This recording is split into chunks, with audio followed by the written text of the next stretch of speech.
Now on BBC2 Newsnight with John and Joan Bakewell.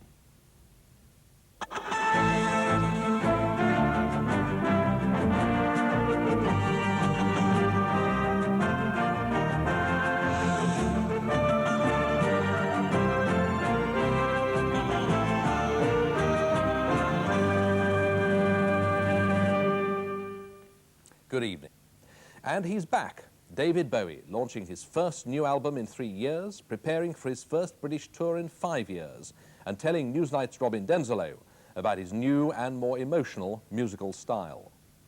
Yeah, there's a gradual shift. I mean, when you reach mid-30s, I think that there's a period where you have to decide not to try and grasp frantically for the feelings of desperation and anger that you have when you're in your mid-20s, I think. And if you can relax into the idea that being mid-30s is quite a nice place to be with an amount of experience behind you, I think the perspective changes. And now, the return of David Bowie, the man who has arguably dictated the sounds and the styles of both the 70s and the 80s more than any other single pop performer. In recent years, he's concentrated more on his work as an actor than a singer. But today, he announced details of his new album and his first live concert dates in years. He'll also be seen in 2 feature films, The Hunger and Merry Christmas, Mr. Lawrence. His comeback was marked by an old-fashioned, lavish showbiz reception where David Bowie gave Robin Denzelo one of his rare television interviews.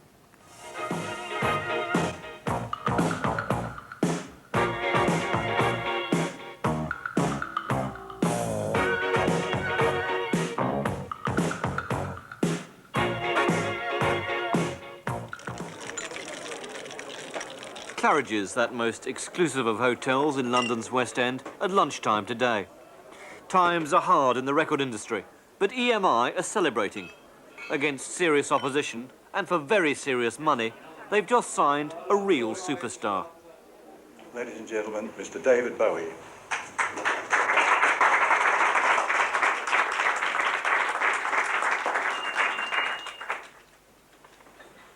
Can I sit down here?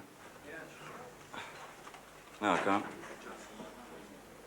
I'll sit here then. About 2 days ago, EMI Records phoned me up in Australia and said, would I like to take a 25-hour flight back? Come and sit in a room with 75 journalists. Over the last year, I've made a couple of movies, and I've completed an album and a single called Let's Dance. And tomorrow, tickets go on sale in the UK, and in the next few days in the rest of Europe, for concert performances in London. No other pop performer, except perhaps Jagger, could create quite this interest for the media of Europe, or pull off the event with quite such style, particularly if they'd just flown in from Australia. David Bowie is here merely to announce his new album, the first in 3 years, and his first live shows for 5 years.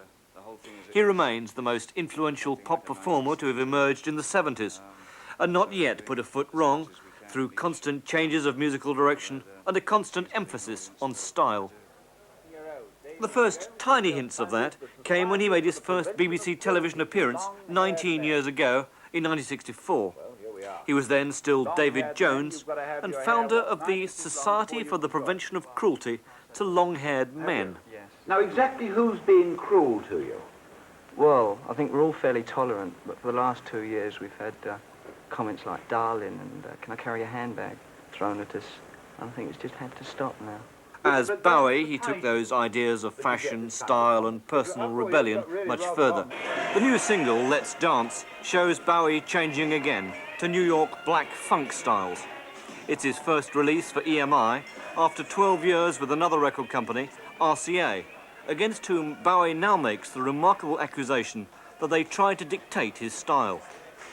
EMI don't give lavish receptions like this very often. They won't say how much they paid for Bowie, but rumours range from 10 million to 17 million pounds for a 5-year contract. Reportedly so, yes. I'm overwhelmed that I've... Is that anywhere near accurate? It's absolutely nowhere near accurate. Can you give us a more accurate figure? Of course not. The reason that we parted company, I think, RCA and myself, were that we weren't really recognizing each other's qualities to any endearing way. So, I had such a general burst of enthusiasm for EMI that I couldn't resist.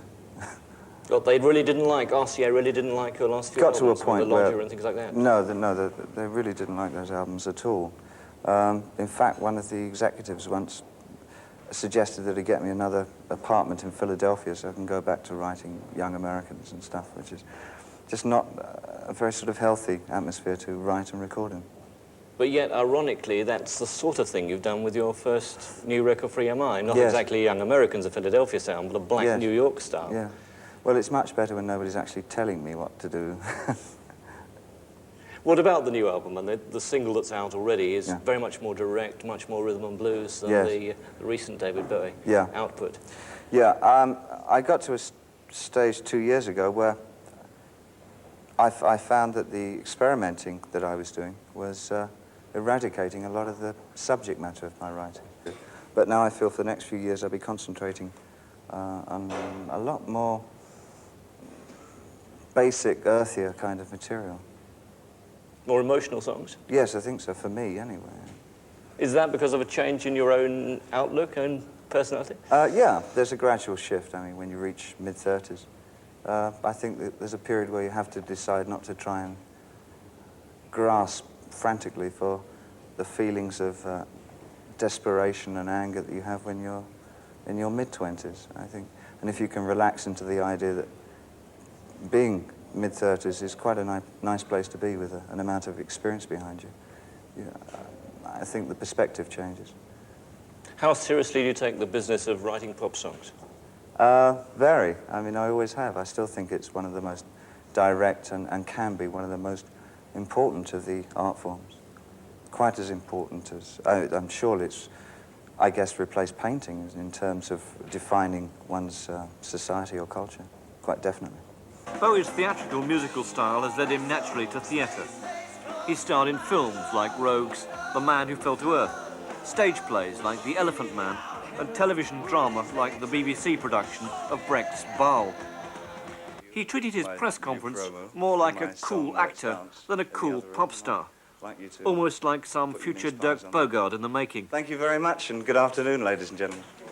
But then he has got 2 feature films opening in the next few months, including Merry Christmas, Mr. Lawrence, the first film in 7 years from Japan's controversial director Nagisa Oshima.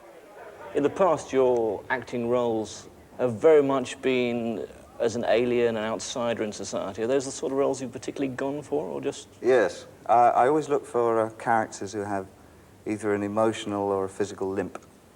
I find that, for me, not being I don't really see my future in acting to a greater extent than my involvement now. So I really like to have characters that I can at least play around with. Do you see the acting as more important than the music? I mean, how do you actually judge the importance of the two sides? They're both very different. I mean, one is, up until Oshima, I don't know, my experience may change from now, but up until Oshima, one is very much under the direction of somebody else's personality and vision. Whereas in my own music, of course, it's the reverse. So I can't really equate them too much. But with Oshima, I was given great freedom to interpret the role very much the way that I saw it. What about the future? Is it a question of simply picking and choosing different styles of music, different theatrical projects you want to go into, or anything completely different? Immediate ambition is to direct something for myself. I've had not a little experience with, which is what is fast becoming the new school of filmmaking, learn as you earn, I guess. The promo film, the rock promo, puts its smack over in 4 minutes. But now I want to go into something a little more ambitious, maybe something around 30 minutes. 25 minutes would do. Is it a question of still wanting to prove something for yourself, or what's the motivation now?